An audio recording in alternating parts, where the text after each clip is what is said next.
बुर्ला बड़ मेडिकल रे बरगड़ पीड़िता भेटिले बीजेडी फैक्ट फाइंडिंग टीम किभली केउ परिस्थिति जंगल को जाइथिले कहा सांगरे जाइथिले से ने पीड़िता एवं तांको सहित परिवार लोकों सहित आलोचना करछंती। पीड़िता निशा दे दुष्कर्म करा जाइथिबा अभियोग आनिछंती बीजेडी नेत्री स्नेहांगिनी छुरिया। दुष्कर्म पर तांको हत्या करिवार उद्यम करथिले अभियुक्त माने एवं एहाकु नै BJD fact finding team IG को साक्षात करबाको तांको कार्यालय रे पहुंचीथिले। तेबे अनुपस्थित जोगु आईजी को भेटी पारि नाहांती। बरगड़ धनुयात्रारु युवती जनक निखोज पर जंगलरू रक्ताक्त अवस्था उद्धार करा जायथिला।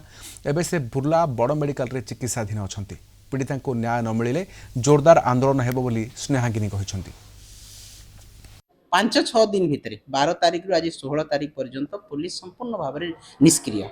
पुलिस हाथ वर्तमान खाली, अपराधी धरा पड़िनी किंबा अपराधी खोजापी बोधे तांकर किसी कार्यक्रम ना मु जहाँ भावु एते पुलिस एसपी अच्छा पुलिस प्रशासन अच्छी आमर समस्त विभाग अच्छा ऑफिसर किंतु तथापि एपर्यंत अपराधी को से खोजी पारि ना।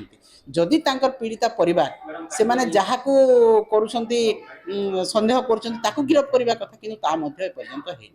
पूर्वतन मुख्यमंत्री नवीन पट्टनायक निर्देश रे आमर फैक्ट फाइंडिंग टीम आसी आमर बरगढ़ आसचंती, जिला परिषद प्रेसिडेंट आसचंती, आमर म्युनिसिपालिटी चेयरमैन आसचंती, बिजू महिला जनता दल सभापति आसचंती एवं समस्त आमर कर्मकर्ता आसचंती। तो आमर दायित्व निश्चित भाव रही गोटे झील को न्याय देबारे एवं अपराधी को कठोर कठोर दंड देबा पय। सेति पय आमे आईजी को सहित डिस्कशन करबा को आइछु।